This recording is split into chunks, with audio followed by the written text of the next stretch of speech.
우리 함께 인사 나눌까요? 샬롬, 샬롬.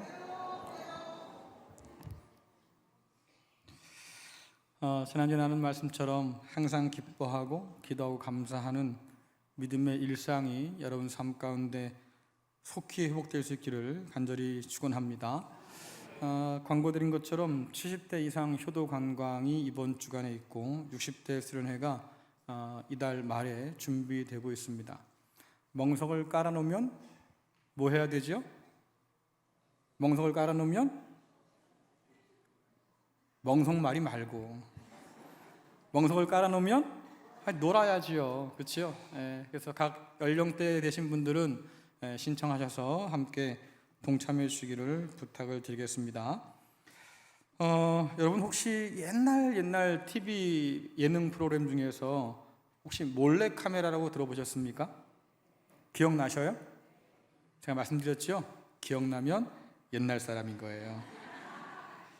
그런데 이 프로그램을 지금 생각해 보면 난처한 상황을 연출하고 사람을 초대해서 그 사람이 그 난처한 상황에 어떻게 반응하는지 그것을 보면서 재밌다고 박수를 치는 그런 프로그램이거든요. 그러니까 연출된 상황이기 때문에 조금 자극적이기도 하고 또 공경에 빠뜨려 놓고 그것을 보기 좋다고 박수치는 이 프로그램이 그렇게 건강한 것 같지는 않아요. 그렇죠?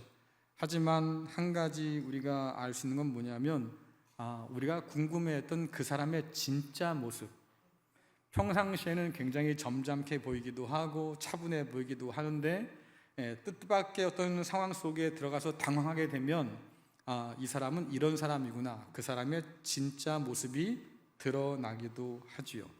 아마 그래서 사람들이 재미있게 봤던 것 같아요. 그래서 이 프로그램은 사람의 진심을 알고 싶은 우리의 기대를 반영한 것이 아닌가 이런 생각을 해보게 됩니다. 그 사람이 어떤 사람인지 알고 싶은 생각에 우리는 이런저런 테스트를 하기도 하고 질문을 던지기도 하지요.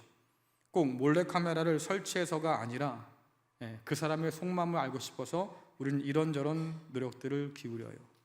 열길 물속은 알아도 한길 사람 속 모르기 때문에 우리는 이러저런 테스트를 통해서 그 사람의 진심이 무엇인지를 궁금한 거죠. 예를 들면 사랑하는 사람이 같이 만나서 살고 연애하며 사는데 가끔 그런 질문 하잖아요. 난처하게 시리, 당신 정말 나 사랑해? 그렇죠? 이거 왜 물어봐요? 같이 살면서 확인하고 싶은 거예요. 이 사람 마음이 변했을까 변하지 않았을까, 나를 향한 그 마음이 가식일까 아닐까 궁금하죠. 그러니까 사람들은 그런 질문 앞에 서면, 혹은 이런 몰래카메라 같은 질문 앞에 서게 되면 결국 내 진심이 무엇인가를 증명할 필요가 있는 거예요. 오늘 말씀은 욥의 진심을 두고 하나님과 사탄 사이에 벌어진 논쟁을 배경으로 하고 있습니다. 우리 욥기서 1장 6절부터 8절 말씀 같이 읽겠습니다. 시작. 하루는 하나님의 아들들이 와서 여호와 앞에 섰고 사탄도 그들 가운데 온지라. 여호와께서 사탄에게 이르시되 내가 어디서 왔느냐? 사탄이 여호와께 대답하여 이르되 땅을 두루 돌아 여기저기 다녀왔나이다. 여호와께서 사탄에게 이르시되 내가 내 종 욥을 주의하여 보았느냐? 그와 같이 온전하고 정직하여 하나님을 경외하며 악에서 떠난 자는 세상에 없느니라. 아멘. 하나님의 아들들은 성경에 보면 천사들을 말합니다. 그리고 지금 이 배경은 하나님께서 천상회의를 열어서 그 천사들을 지금 다 모이라고 한 그 상황 가운데 이루어진 일이에요. 사탄이 정확하게 누구냐라고 하는 것은 우리는 알 수가 없어요.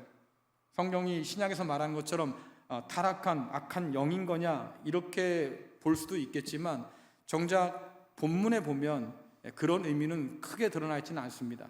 하나님께서 예를 들어서 사울에게 악령을 보내주셔서 괴롭게 하셨다. 하나님이 보낸 영이잖아요. 그렇죠? 근데 사람을 괴롭게 하는 영으로 등장하지 않습니까? 아마도 그런 종류의 영이 아닐까. 어쨌든 여기서 사탄이라고 하는 것은 참소하는 사람이에요. 참소자. 그래서 사의를 내고 이간질시키고 어렵게 만들고 하는 그런 특징을 가진 영이라고 보면 되겠습니다. 어쨌든 그 사탄이 땅을 두루두루 다니면서 구경하다가 왔는데 그 사탄에게 하나님께서 물으시는 거예요. 너 내 종 욥 봤지? 그렇죠? 뭐라 그럽니까? 그처럼 온전하고 정직하고 하나님을 경외하고 악에서 떠난 사람을 나는 본 적이 없다. 하나님이 그를 인정하신 거잖아요. 여러분, 얼마나 그 욥이 기뻤으면 하나님께서 사탄 앞에서 이렇게 자랑까지 하실까? 그러면 하나님께서 여러분들을 바라보신다고 하면 오늘 이렇게 말씀하실까요? 너 양평장로교회 그 아무개 봤어? 네. 그 사람 참 괜찮은 사람이지. 정직하고 뭐라고 그래요? 온전하고 하나님을 경외하고 악에서 떠나서 내가 보기에 참 좋은 사람 같아. 하나님께서 여러분 보시면 그렇게 평가하실까요? 무슨 자신감인지 모르겠어요. 대답은 철석같이 하는데 하나님 앞에 가봐야 알겠지. 어쨌든 그렇게 되길 바랍니다. 네, 하나님께서 여러분을 바라보시면서 이렇게 기뻐하시면 얼마나 좋을까. 자, 욥은 그런 사람이었어요. 하나님이 자랑할 만한 그런 사람이라 그 말이죠. 그런데 이런 하나님의 욥에 대한 평가 앞에서 사탄의 생각은 좀 달라요. 자, 욥기 1장 9절부터 12절 말씀 같이 읽겠습니다. 시작. 사탄이 여호와께 대답하여 이르되 욥이 어찌 까닭없이 하나님을 경외하리이까? 주께서 그와 그의 집과 그의 모든 소유물을 울타리로 두르심 때문이 아니니까? 주께서 그의 손으로 하는 바를 복되게 하사 그의 소유물이 땅에 넘치게 하셨음이니이다. 이제 주의 손을 펴서 그의 모든 소유물을 치소서. 그래야 하시면 틀림없이 주를 향하여 욕하지 않겠나이까? 아멘. 성경을 잘 읽어보시면 사탄도 욥이 하나님을 경외하는 사람이다 의심하지 않아요. 근데 그가 의심하는 게 딱 한 가지 있는데 그게 뭐겠어요? 하나님을 경외한다고 말하는 욥의 그 동기가 무엇이냐라고 하는 거죠. 정말로 순수한 마음으로 하나님을 사랑한다고 말하고 있는 걸까? 까닭 없이, 이유 없이, 조건 없이 그저 하나님을 사랑하는 것이라고 그렇게 말할 수 있을까? 만일 욥이 누리는 그 모든 풍성함이 사라진다고 하면 그때도 욥은 경건한 마음을 가지고 하나님을 경외한다고 말할 수 있을까? 사탄은 여기에 대해서 확신한 게 뭐겠습니까? 그러지 않을 겁니다 라고 하는 거예요. 사람이 아무 대가 없이 하나님을 사랑하는 것은 불가능하다. 이것이 지금 사단의 주장인 거죠. 이 말을 좀 각색해 보면 이렇게 될 것 같아요. 아유, 하나님도 참 딱하십니다. 하나님께서 욥에게 그렇게 많은 복을 주셨으니까 하나님 사랑한다고 저가 지금 그러는 거지. 만일 그 준 것을 다 빼앗는다고 하면 욥도 틀림없이 하나님을 원망하며 등을 돌릴 게 뻔합니다. 믿지 못하겠다면 하나님께서 그 손을 펴셔서 욥의 모든 것을 한번 빼앗아 보십시오. 틀림없이 제 말이 옳다는 것을 알게 될 겁니다. 이게 사단이 욥을 보는 관점이에요. 도대체 세상을 두루 돌아다닌 이 사단이 무엇을 보았길래 감히 하나님 앞에서 이런 주장을 하는 걸까? 하나님께서 욥은 의롭다고 인정하시는 불구하고 사단은 지금 그것을 의심하는 거잖아요. 아유, 하나님 그럴 리가요. 확신하지 못한다 그 말이죠. 얻을 것이 없다면 하나님을 경외하는 사람이 어디 있겠습니까? 이렇게 말하는 걸 보면 사탄의 주장은 하나님 없이도 살고자 하는 사람들의 주장과 많이 닮아 있어요. 여러분, 사람은요, 자기가 얻고자 하는 것을 얻기 위해서 신을 만들어내잖아요. 성경은 이것을 우상이라고 말합니다. 너를 위해서 새겨 만든 우상. 이스라엘 백성 가운데는 이미 이런 우상들이 득실득실 들끓었고, 뿐만 아니라 이스라엘을 주변을 둘러싸고 있는 수많은 바벨론이나 혹은 아시리아나 그런 제국들 안에서도 이런 우상들은 가득했다고 하는 거예요. 사단이 세상을 두루두루 돌아다니면서 봤던 게 뭐겠습니까? 하나님을 섬긴다고 하지만 우상처럼 섬기는 사람들을 그가 봤던 거지요. 하나님, 제가 세상을 두루 돌아다니며 봤는데요, 하나같이 다 모두 원하는 것을 얻기 위해서 하나님 앞에 굽신거린 척 하는 거예요. 결국 그들이 하나님을 이용해 먹으려고 하는 거라고요. 욥이라고 다를 것 같습니까? 제가 볼 땐 다르지 않다고 지금 얘기하고 있는 거잖아요. 죄송합니다. 사실 42장이나 되는 욥기 중에서 사탄은 1장, 2장 딱 2장만 나옵니다. 그 이후엔 등장하질 않아요. 그러니까 42장 전체를 생각해 보면 사탄의 존재감은 별것 아니에요. 그렇죠? 중요하지 않으니까 그 뒤에 나오는 게 아니잖아요. 그런데 남는 게 있습니다. 사탄이 던진 질문이 굉장히 중요해요. 우리가 하나님을 사랑하는 동기가 무엇인지를 지금 확인해 보라고 하는 거 아니겠어요? 어때요? 여러분들은 하나님을 왜 사랑한다고 말해요? 혹시 오늘 사단의 그 이야기 앞에서 흠칫 놀란 건 아니에요? 어떻게 내 속내를 저렇게 잘 알고 있지? 우리는 그럴 수도 있겠다라고 하는 거죠. 바라는 것을 얻을 수 없다고 해도, 심지어 줬던 것을 다시 뺏는다고 해도 오늘 우리는 하나님을 향해서 온전한 마음을 가지고 섬길 수 있을까? 하나님 말씀하십니다. 아니야, 욥은 그럴 사람이 아니야. 사탄이 뭐라고 그래요? 하나님 시험해 보시면 분명히 알 수 있습니다. 시험해 보지 않고서는 알 수 없으니 하나님 한번 그 손을 들어서 쳐보세요 라고 얘기하는데, 욥을 신뢰하는 하나님과 신뢰하지 못하는 사탄 사이에 이 벌어진 논쟁은 결국 사탄의 몰래카메라로 이어지는 걸 볼 수 있어요. 자, 욥기 1장 12절 말씀 같이 읽겠습니다. 시작.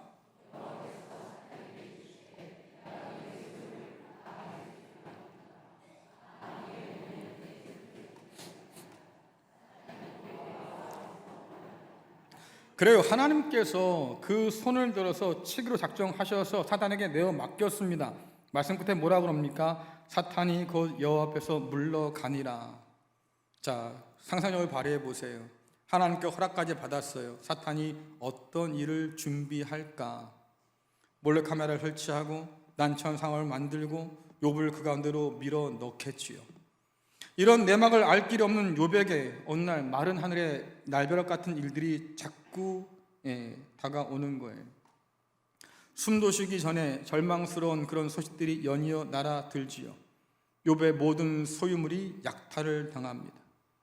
욥의 사랑하는 자녀들이 집이 무너지는 사고로 인해서 목숨을 잃게 돼요. 여러분들 재산도 잃고 자식도 잃었어요. 그것도 한순간에. 여러분 같으면 맨정신 가지고 살 수 있겠어요? 이런 상황들을 보면서 말입니다. 맨정신으로 견딜 수 있겠냐 그 말이에요. 어제 제가 새가족 신방을 다녀왔는데요, 그분의 이야기를 쭉 들어보니까 참 감동이 되더라고요. 그분이 그러셔요. 어머니가 돌아가신 이후에 어머니의 기도가 생각이 나서 하나님 앞에 나오게 되었습니다. 말씀을 쭉 들어보니까 어머니가 돌아가시는 그 와중에 말이죠, 여러 가지 일이 있었어요. 전세 사기도 당하고 보이스피싱도 당하고, 그래서 막대한 그런 재산을 잃기도 하고 사랑하는 어머니를 잃기도 하고 정신이 없이 말이죠, 그 크나큰 일들을 겪은 거지요. 그러다가 하나님의 부르심을 깨달아서 하나님께 돌아왔다고 그래요. 그분이 아침마다 출근하면서 성경책을 읽는데 그분이 그런 말씀 하시더라고요. 욥기를 읽으니까 감동이 되더라고요. 왜 감동이 됐겠습니까? 딱 제 얘기 같습니다. 그렇죠? 아마 여러분도 그러지 않을까요? 욥기를 읽으면서, 시편의 탄식지를 읽으면서 어쩌면 그렇게 내 맘 같을까 공감하실 것 같은데요. 그래요.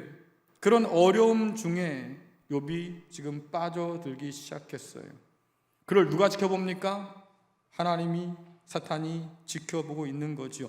과연 하나님의 믿음대로 욥이 그 마음을 지켜서 경외할까? 아니면 사탄의 믿음대로 하나님을 욕하고 등 돌리고 떠날까?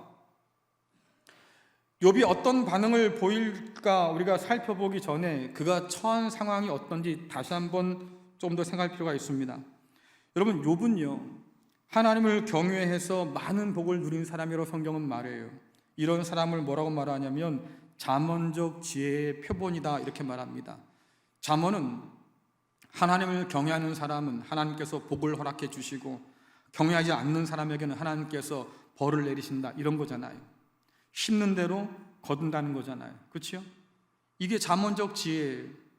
근데 여러분들 욥을 보시면 그가 많이 누렸어요. 많은 복을 얻게 되었어요. 왜 그럴까? 그는 하나님을 경외하는 사람이기 때문에 그래.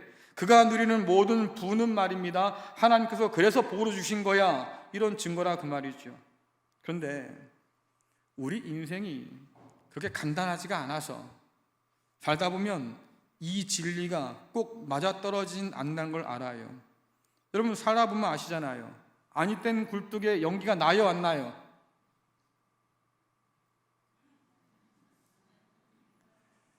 제가 되게 어려운 질문 물은 건 아닐 텐데. 예? 아니 땐 굴뚝에 연기가 나요 안 나요? 안 나는 게 정상인데 살다 보니까 날 때가 있더라 그 말이에요. 그게 우리 인생이잖아요. 콩 심은데 뭐가 나야 정상입니까? 콩이 나야 정상인데 팥이 나기도 하고요, 아예 안 나기도 해. 이게 우리 인생 아니에요? 열심히 뿌렸는데 왜 안 나요? 왜 엉뚱한 게 다가옵니까? 이게 우리 인생이에요. 여러분 욥도 보세요.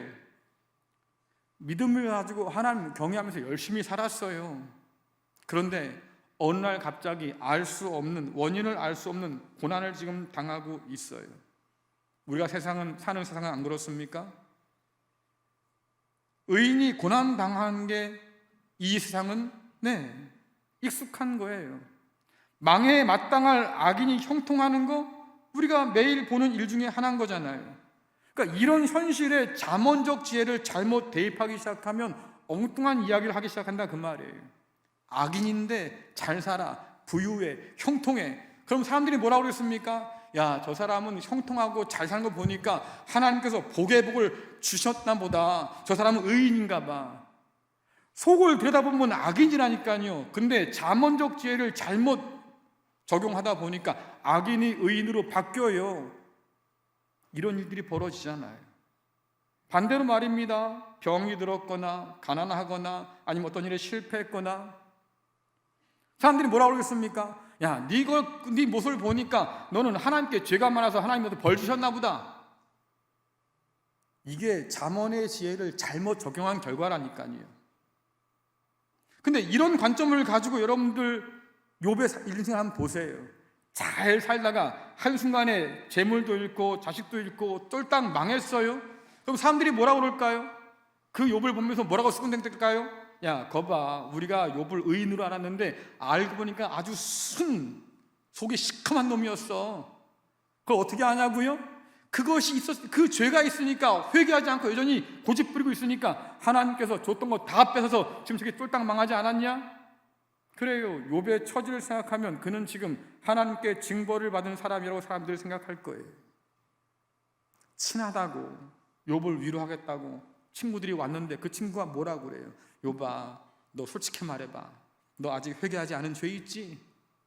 아닌데? 거짓말 하지 마. 너 지금 이런 심판당하고 보면 하나님이 널 지금 회개하라고 말씀하신 거니까 빨리 회개해. 속이 터져 죽을 노릇이지요, 여러분들. 모든 재산을 다 잃은 것도 이해가 되지 않아요. 자식을 잃은 것도 이해가 되지 않고요. 이유 없이 그런 고난 가운데 괴로워 죽겠는데 말입니다. 친구라고 하는 사람들이 와가지고 욥의 진심까지 의심한다 그 말이에요. 너 솔직히 얘기해, 죄진 거 있잖아. 그러니까 이렇게 네가 모든 걸 다 잃어버렸지. 사탄의 몰래카메라가 계속 돌아가요. 그 상황에서 욥의 동기가 무엇일까? 정말로 하나님을 사랑한다고 말할 수 있는 걸까? 여러분, 과연 이 상황 속에서 욥은 까닭없이 하나님을 사랑하고 있다고 하는 것을 증명할 수 있을까? 여러분께 여쭤보겠습니다. 여러분은 그 상황에서 증명할 수 있겠어요? 어때요? 오늘 사탄이 우리에게 던진 이 묵직한 질문은 제 생각엔, 제 느낌엔 그래요. 마치 과속 방지턱 같아요. 그냥 막연히 믿는다고, 내가 교회 나오는 거 보면 난 하나님 사랑하는 것 같다고 그렇게 우리를 생각하는데, 그런 우리에게 경고하는 거예요. 속도를 일단 줄여봐. 그리고 다시 한번 생각해봐. 너 정말로 하나님을 사랑하니? 너 정말로 하나님을 신뢰하니? 까닭 없이 고난 가운데 집어넣는다 할지라도 너 하나님을 그렇게 사랑할 수 있겠어? 우리가 이 질문에 대답하기 전에 기억하고 싶습니다. 그것이 뭐냐면, 까닭 없는 사랑으로 우리를 먼저 사랑해 주신 분은 하나님이에요. 여러분들, 성경이 계속해서 우리에게 전해주는 우리에 관한 진실이 뭐겠습니까? 우리는 경건하지 않아요. 우리는 죄인이에요. 우리는 심판 아래 놓여있는 진노의 아들이고요. 우리는 하나님의 원수예요. 그렇잖아요. 근데 이런 우리에게 하나님께서 먼저 손 내밀어 주시고, 먼저 찾아오시고, 먼저 택하시고, 먼저 불러주시고, 사랑을 베풀어 주셔서 그 아들까지 아끼지 않고 내어주셔서, 야, 나는 정말 널 사랑해, 이렇게 말씀해 주신다, 그 말이에요. 한번 생각해 보세요. 과일 하나를 골라도 우리는요, 때깔 좋은 거, 씨알 굵은 거 찾잖아요. 그렇죠?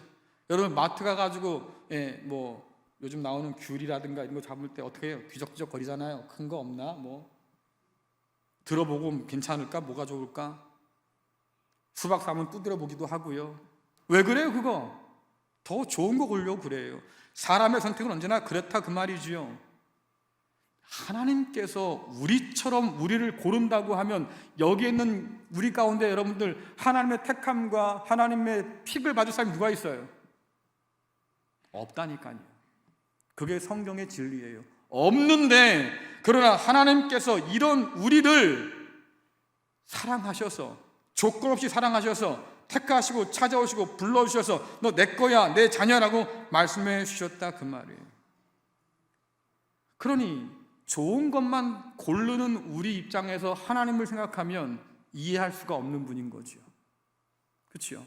근데 한편 생각하면 그게 너무 감사해요. 왜? 하나님께 택함 받을 수 없는 사람인데 이런 우리를 사랑한다고 말씀해 주시니 얼마나 감사해요. 여러분, 사랑하는 남녀에 관한 우스갯소리가 있습니다. 잘 생각하고 답해 보세요. 잘생긴 남자와 예쁜 여자가 둘이 사귀어요. 그럼 사람들이 뭐라 그럴까요? 선남선녀네. 그렇죠? 그래요. 근데 잘생긴 남자와 못생긴 여자가 사귄다 그래요. 그럼 사람들이 뭐라고 수군댈까요? 정답이셔. 여자가 돈이 많은가 보지, 이렇게 생각한다고. 그렇죠? 그럼 반대로 못생긴 남자가 예쁜 여자와 사귀어요. 그럼 뭐라고 수군대겠어 사람들이? 이거 들어봤어요? 그 남자가 능력이 좋으니까 그런 거 아니겠어? 이렇게 얘기한다고. 그러면 못생긴 남자와 못생긴 여자가 사귄다고 하면 뭐라고 그러겠어요?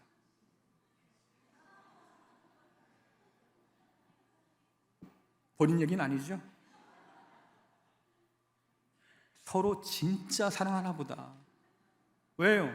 아무리 봐도 둘 다 매력이 없어. 서로 끌리는 게 없을 것 같은데 둘이 죽자고 사랑하는데 그럼 뭐라고 그럽니까? 진짜 사랑이다 그거는. 왜? 어떤 조건에 끌리지 않는다 그 말이에요. 누구 하나가 부자거나 누구 하나가 잘 살거나 똑같은 말인가요? 어쨌든 뭔가 얻을 게 있으니까 사랑한다고 말하지 않는다 그 말이지요. 그러니 니들은 진짜 사랑이구나. 근데 여러분들, 이 관계를 그대로 하나님과 우리와의 관계로 한번 대입해 보세요. 완전하신 하나님과 죄인인 우리가 있어요. 근데 하나님이 우리를 사랑하신대. 그러면 세상이 우리를 뭐라 그럴까요? 우리를 보고 뭐라 그럴까요? 가진 게 많아서 하나님 널 좋아하는 건가 봐. 이렇게 하시겠어? 그렇죠? 분명히 그럴 거야. 아무리 생각해도 내가 널 보면 사랑할 구석이 없는데 하나님이 그런 너를 사랑하면 진짜 하나님 널 사랑하시나 보다. 그렇죠? 이게 정답인데 문제는 뭐겠습니까? 사람들이 그렇게 생각하지 않아요.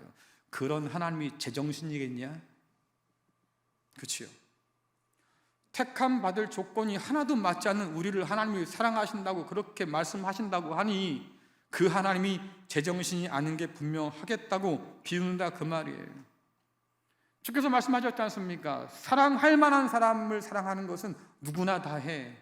그건 사람의 인지상정이니까 내 눈에 보기 좋은 사람을 사랑할 거 아닙니까? 하지만 사랑할 구석이 없는 사람을 사랑하는 것, 그게 진짜 사랑이야. 근데 그 진짜 사랑을 하나님께서 우리에게 허락해 주셨다고요. 문제는 우리도 못 믿어. 그럴 리가요. 세상도 믿지 못하고 우리도 믿지 못해요. 자, 그러면 우리가 하나님을 사랑한다고 생각해 보세요. 그런 우리를 보고 세상이 뭐라고 그럴까요? 우리가 하나님을 사랑한다고 그랬을 때 완전하신 하나님, 모든 것의 주인 되신 하나님을 우리가 사랑한다고 말하면 뭐라고 그러겠냐고. 여러분, 가진 사람들이, 부자들이요, 사랑하기 되게 어렵다고 그러죠.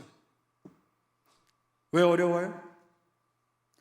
저 사람이 나를 사랑한다고 하는데 정말 나를 사랑하는 건지, 내가 가진 배경과 재산을 사랑하는 건지 믿을 수가 없는 거예요. 확신이 안 드는 거예요. 그러니까 마음을 쉽게 주지 못하는 거죠. 자, 하나님께서 우리를 사랑하시는 것도 믿기 어려운 일이지만, 우리가 하나님을 사랑한다고 했을 때 세상이 뭐라고 그래요? 뭐 얻어먹을 거 있어서 그런 거지? 그렇죠? 우리의 사랑을 순수하게 보지 않는다, 그 말이에요.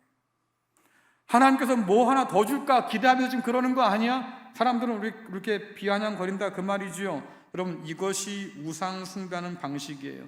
뭘 더 얻으려고 하나님을 섬기는 척하는 것, 하나님께 뭔가를 더 얻어내기 위해서 좀 더 많은 충성을 다하려고 하는 것, 여러분, 이것이 우상 숭배하는 길이라고요. 세상이 제멋대로 그렇게 생각한다고 해서 하나님을 사랑하는 우리의 동기를 우리가 세상 가운데서 증명할 필요가 없다, 아니에요. 오히려 더 증명해야 돼요.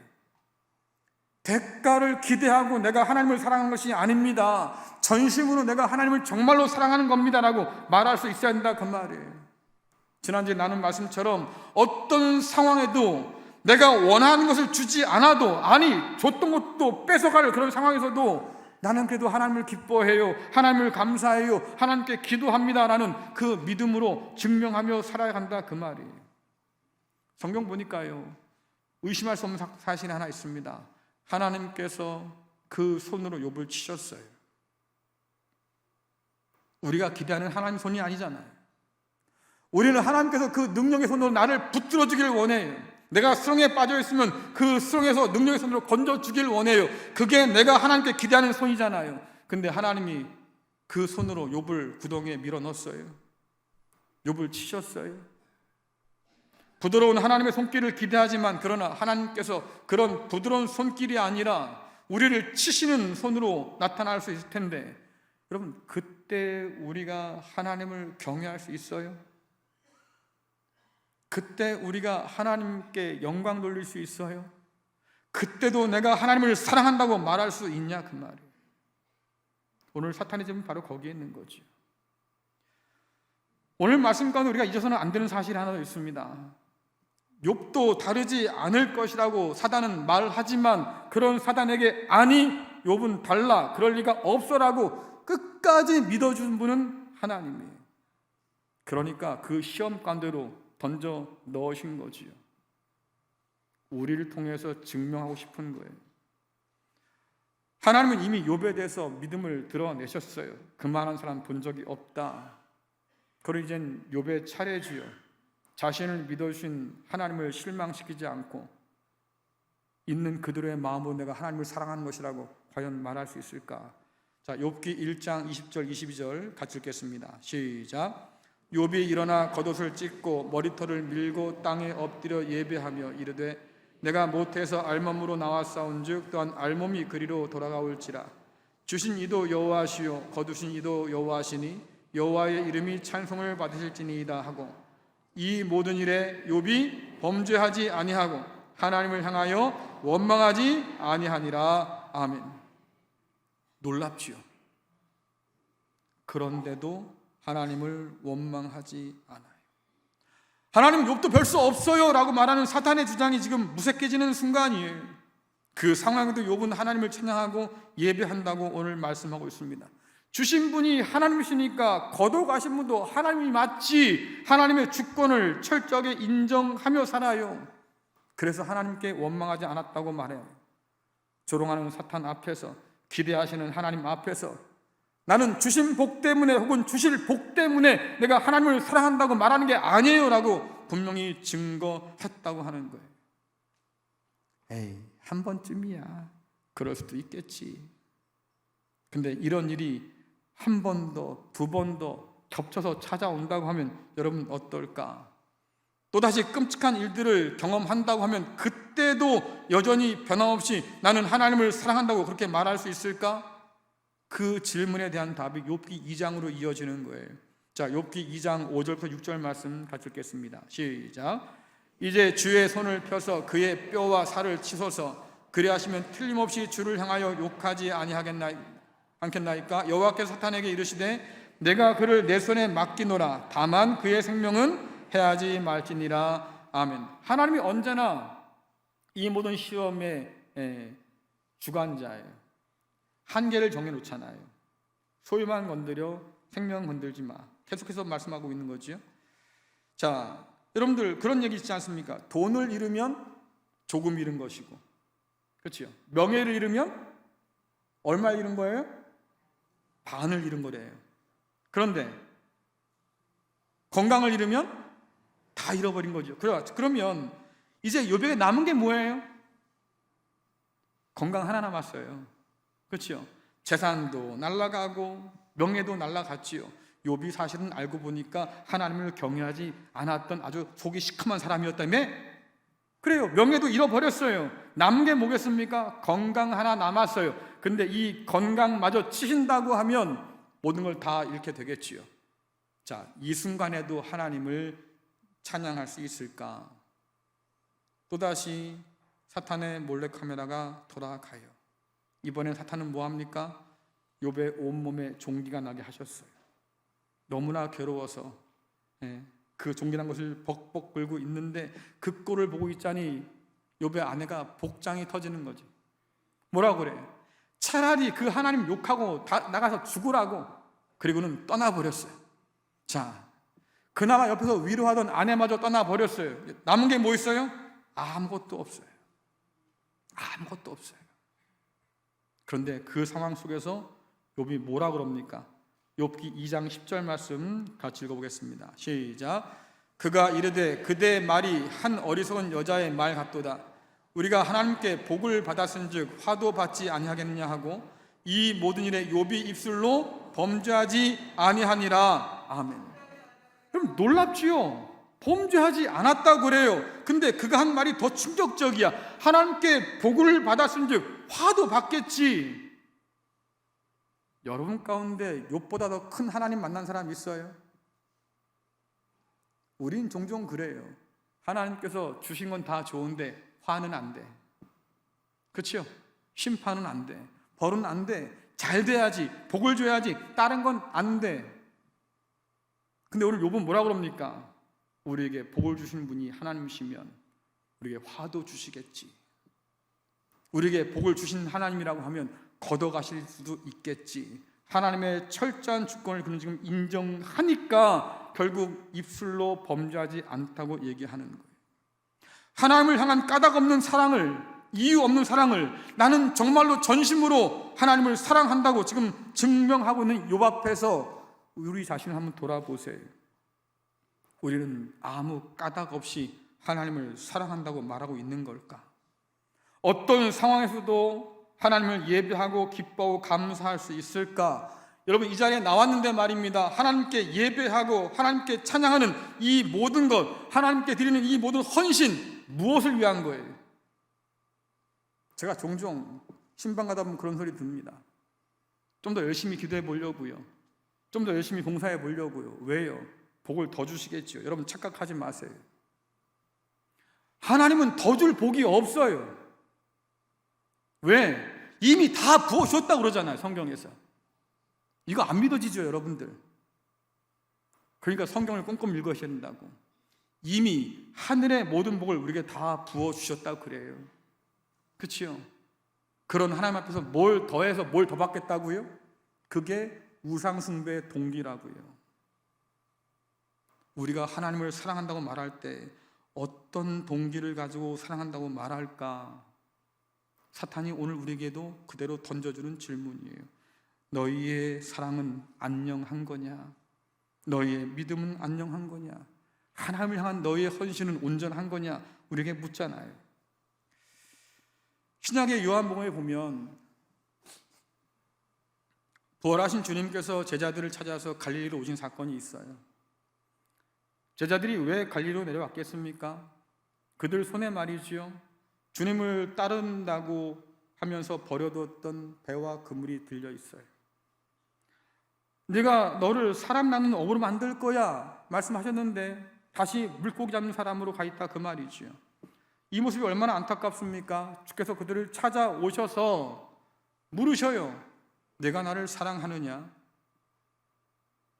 여러분들, 주님께서 우리에게 내가 나를 정말로 사랑하냐 물을 때는 조심해야 돼요. 정신 바짝 차려야 된다 그 말이에요. 무턱대고 네 했다가는 큰일 나요. 왜? 이 질문은 굉장히 위험한 질문이거든요. 내가 나를 사랑하냐라고 물으실 때 네라고 말하는 순간 여러분 잡았던 배와 금을 다시 다 내려놓아야 돼요. 그리고 어디로 가야 됩니까? 내 양을 먹이라 하셨으니까 고난 한복판으로, 세상 한복판으로 들어가야죠. 주께서 말씀하셨어요. 내가 너희를 세상에 보내는 것은 마치 이리떼 가운데 양을 보내는 것 같아. 그런 위험한 자리를 우리를 불러내신다고 하나님께서. 그런데도 덥석 네라고 할 수 있겠어요? 그러니 생각을 잘 하셔야 된다고. 주께서 우리에게 나를 사랑하냐 물으실 때 깊이 생각하시고 대답하세요. 내가 정말로 주님을 사랑합니다. 하나님 그러셔요. 그래, 내 양을 먹여라. 정말 내가 나를 사랑하느냐? 네, 주님, 제가 주님을 사랑합니다. 그래, 사람들이 너를 포박해서 묶어서 끌고 갈 거야. 그런데도 여러분들 사랑한다 말할 수 있겠어요? 그러니까 우리 동기를 다시 한번 확인해 봐야 한다 그 말이에요. 오늘도 주님 옆에서 사단이 우리한테 조롱할 수도 있을 겁니다. 아유, 주님 꿈 깨세요. 주는 것도 없는데 뭐 주님을 사랑한다고 말할 수 있겠습니까? 여전히 우리를 비아냥거릴 거예요. 그런데 주님께서 먼저 제자들을 찾아가셔서 갈릴리로 만나셨잖아요. 왜 그랬을까? 여전히 오늘이나 언제나 우리를 끝까지 믿어주시는 분은 바로 주님이에요. 까닭없는 그 사랑으로 우리를 끝까지 사랑하시고 응원하시는 분도 바로 그 주님이세요. 우리를 불러서 세상 가운데 집어넣겠지만 그러나 우리를 버리지 않고 떠나지 않고 그 세상 한복판에서 우리와 함께 동행하시는 분도 바로 그 주님이에요. 고난으로 가득 찬 이 세상 한복판에서 하나님을 향한 우리의 까닭없는 사랑을 우리는 증명해내야 되는 거지요. 그러니 여러분들 다시 한번 생각해 보세요. 사탄과 세상의 조롱 앞에서 하나님을 향한 우리의 사랑은 오늘 온전할까? 까닭 없이 우리를 사랑하시는 그 하나님의 사랑에 우리도 이유 없이 내가 하나님을 사랑합니다라고 말할 수 있는 걸까? 우리가 살아가는 이 삶의 현장에서 하나님께 우리의 사랑을 온전히 고백할 수 있기를 간절히 축원합니다. 하나님은 우리의 사랑을 받으시기에 합당하신 분이시고 충분하신 분이십니다. 조건 없는 믿음을 가지고 하나님을 사랑한다고 고백하는 저와 여러분 될 수 있기를 간절히 축원합니다.